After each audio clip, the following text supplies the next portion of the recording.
gimana caranya lu bikin podcast di kala kesibukan lu yang padat? Karena gue orang kantoran, pagi sampai sore itu ya fokusnya untuk kantor. Sampai rumah pasti udah malam, jadi langsung istirahat. Artinya gue cuma punya waktu sedikit buat konten. Makanya gue memilih pakai Anchor, karena gue bisa bikin podcast dengan efisien. Dari rekam sampai tentuin waktu rilis. Hasilnya pun bisa maksimal. Dijamin dengan Anchor, kesibukan bukan menjadi alasan lagi buat kita nggak ke podcast. So, cobain pakai Anchor.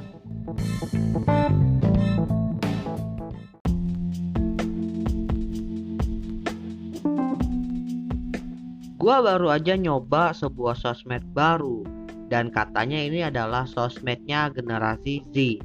Bahkan Instagram pun udah siap nih niru fitur dari sosmed ini. Wah, sosmed apa ya? Ayo kita bahas di studi kasus kali ini. Jadi di studi kasus kali ini gue pengen bahas sebuah sosmed baru ya. Ini yang bener-bener belum lama sih, belum sampai 5 tahun, tapi udah dari 2020-an. Sosmed ini namanya BeReal. Sosmed ini digadang-gadang tercipta karena para generasi Z ini merasa muak ya dengan kebohongan-kebohongan atau mungkin drama-drama settingan yang ada di sosmed gitu. Mereka pengen sesuatu yang autentik. Autentik di sini itu tidak dibuat-buat, tidak dipersiapkan, tetapi on time saat itu ketika lu posting itulah yang lu lakuin gitu. Dan memang itulah yang menjadi salah satu masalah di sosmed yang ada saat ini, dimana yang diposting itu adalah versi terbaik yang sudah diedit dari yang kita lakukan, dan biasanya itu sudah direncanakan juga. Para Gen Z ini merasa bahwa mereka itu butuh sesuatu yang lebih nyata, lebih realitas gitu. Karena memang Gen Z ini adalah generasi yang sangat lekat dengan sosial media. Bahkan menurut riset yang dilakukan oleh Pew Research Center, bahwa sekitar 54% remaja itu merasa sulit untuk lepas dari sosial media. Karena ada sekitar 54% di remaja-remaja dan generasi baru yang sulit lepas dari sosial media, tentunya ini menjadi sebuah keuntungan untuk para pemain lama juga. Terlebih salah satu sosmed yang cukup terkenal itu TikTok, di mana TikTok berhasil menggait perhatian dari para generasi millennials dan juga generasi Z. Tapi ternyata TikTok pun meskipun punya fitur yang menarik dan tidak terlalu panjang dari videonya, masih kehilangan satu hal yang dicari oleh generasi Z, yaitu autentiknya. Para generasi Z ini ingin merasakan koneksi yang jauh lebih realistis dan nyata, bukan sesuatu yang sudah terencana atau versi terbaik. Sehingga muncullah sebuah sosmed yang dikembangkan, masih berkembang sih saat ini, tapi udah bisa digunakan juga, yaitu BeReal. Konsepnya di sini itu dia itu fotonya candid. Jadi apa yang kita lakukan saat ini langsung kita foto dan langsung kita posting saat itu juga. Fitur yang menarik di sini ada dua ya. Fitur yang pertama itu adalah dual kameranya. Jadi di sosmed ini, di BeReal, kita itu nggak bisa upload foto, nggak bisa upload konten. Benar-benar ambil foto langsung candid dari kamera HP. Nah, kamera yang aktif itu langsung dua-duanya, kamera depan dan belakang. Maksudnya gimana? Jadi kita ambil dulu dari kamera belakang, aktivitas yang ada di kamera belakang, kemudian baru kamera depan, which is bisa muka kita, atau kebalikannya juga bisa.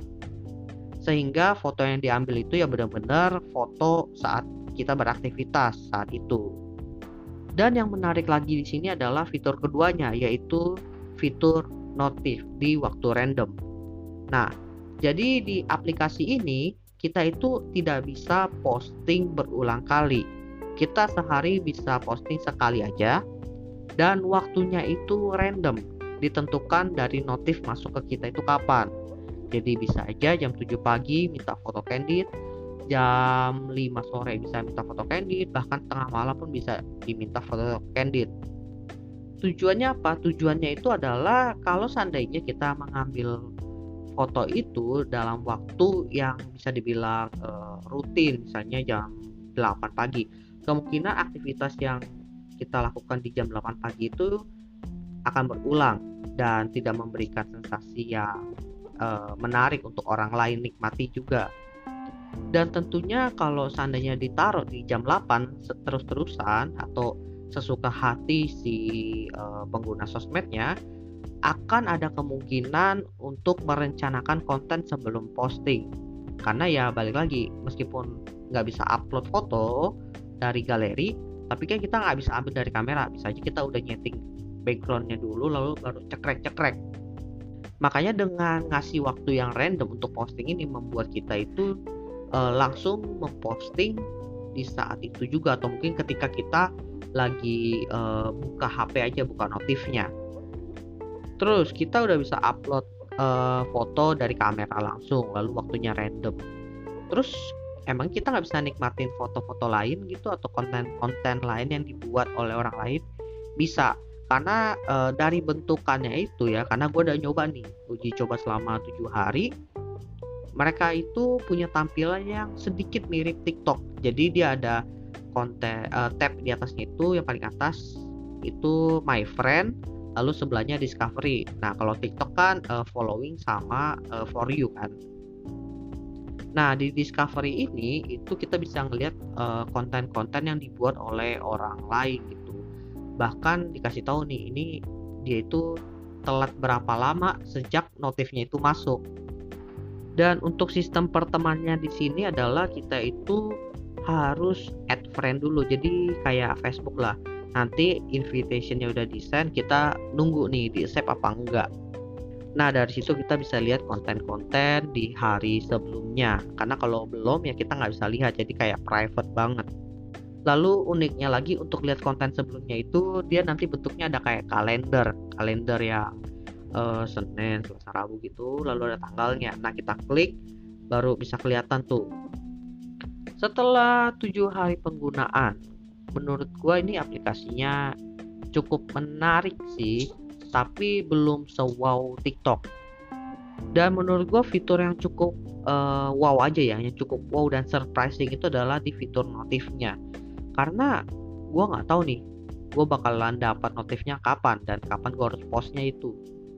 Bayangin, gue pernah dapat notif pas gue udah mau tidur, udah setengah ngantuk, lalu gue cek, aduh ya udahlah posting aja. Dan lucu juga sih, dan gue coba apakah bisa sehari itu nggak posting, dan ternyata bisa. Nanti di kalendernya itu bakalan kosong.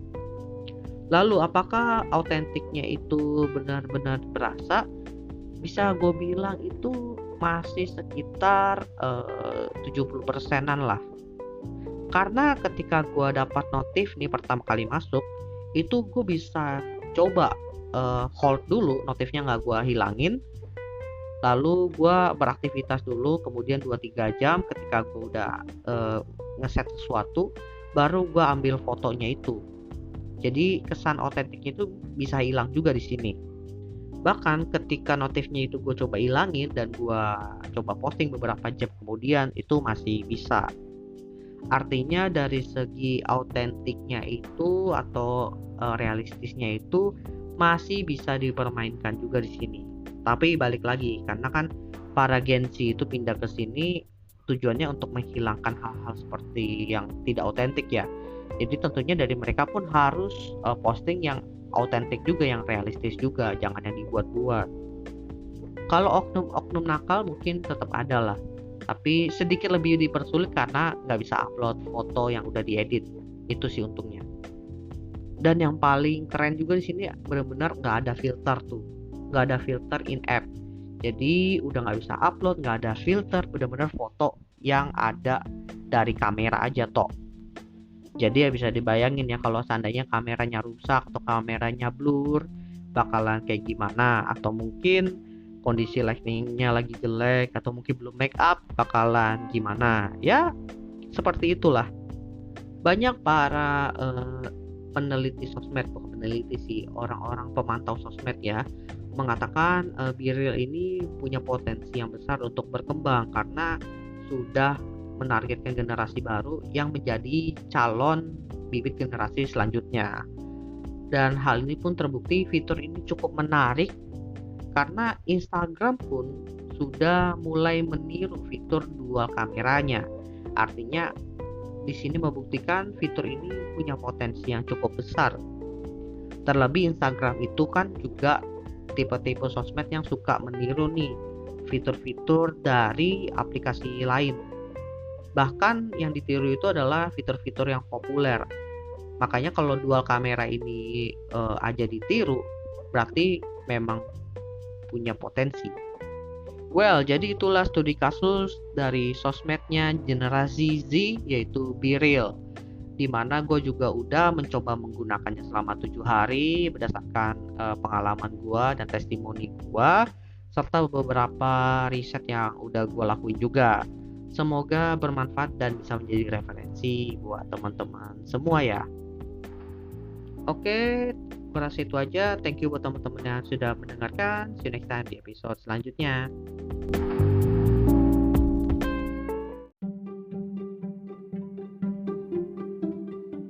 Halo semuanya, ayo follow akun sosial media Opsiana Podcast di @opsianamedia.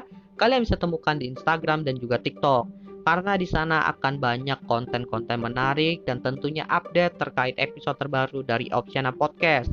Oleh karena itu, ayo cepat di-follow sehingga tidak ketinggalan update terbarunya.